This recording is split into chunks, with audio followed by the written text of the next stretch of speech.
CTV News Montreal reporter and anchor Carolyn Van VLAARDINGEN has been looking at this story through the day, and she joins us. Hello, Carolyn. Hi, Sarah. Can you tell us what exactly happened? Well, our reporting has just discussing this with the Quebec Provincial Police and the people at Mont Tremblant is that at 11:30 or just after 11:30 yesterday morning, a couple was on board one of the gondola cabins, and they were, I believe, heading up the mountain.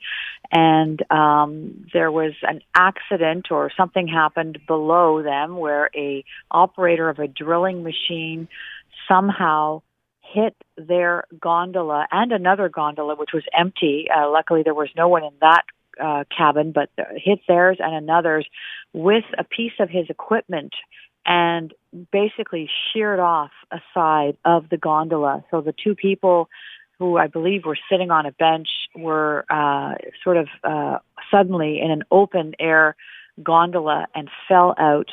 And we've been told that the gondola was halfway up the mountain. We're not sure we're exactly halfway, but it was definitely in the progress of moving up the mountain when this happened, and they fell several meters.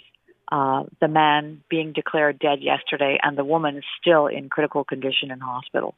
Absolutely terrifying story. I'm trying to understand what a drilling machine is or what its function is. Do we have any understanding of what kind of machinery struck the gondola?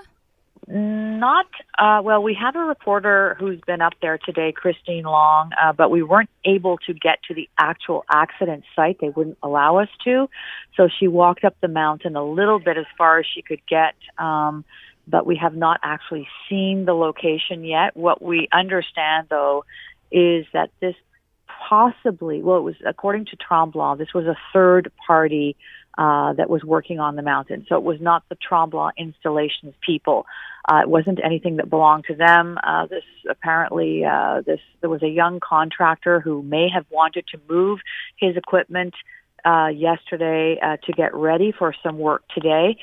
It's possible that this drilling machine was going to be used to put in some new kind of snowmaking equipment or something, because there may be some championship skiing at Tremblant next year. This is all hypotheses. We have none of this confirmed, but they might have been doing some work in anticipation of getting the mountain ready for some big event next winter, and that was why the drilling machine was on site. Do we know about the woman's condition right now? She is in hospital. Is she expected to survive?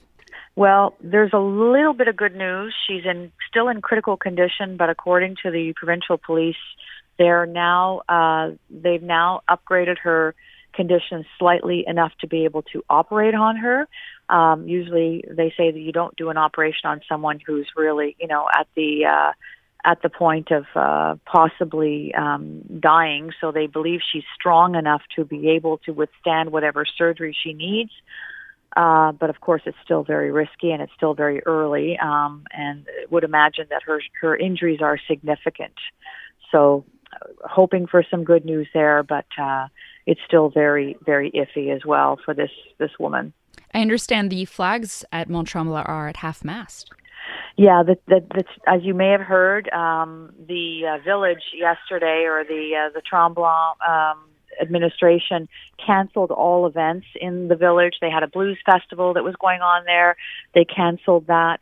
Obviously, the gondola is not working, and it will not be working until the inspectors from the RBQ and the workplace safety and inspectors have looked at it from the CNESST. So there's going to be many more hours of investigation, discussions with witnesses, all of that to try to figure out what happened.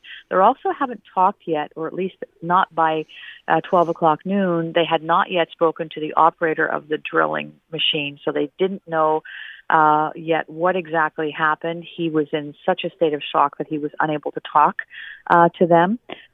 So they're going to have to, discuss everything with him as well. But in the meantime, people are on the mountain today. Christine was talking to some people that were going to walk up and take a hike, but the gondola is not operating and the flags are at half-mast today. So still some questions as to how this happened exactly, and our thoughts are with the victim's family and with this woman who is potentially going to be going into surgery later today. Carolyn, Yeah. thank you so much for that update. We appreciate it.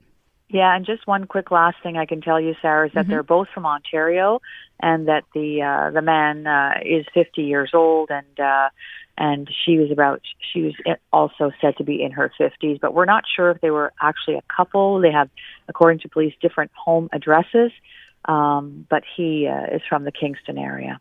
Carolyn, thank you very much. Okay, thank you.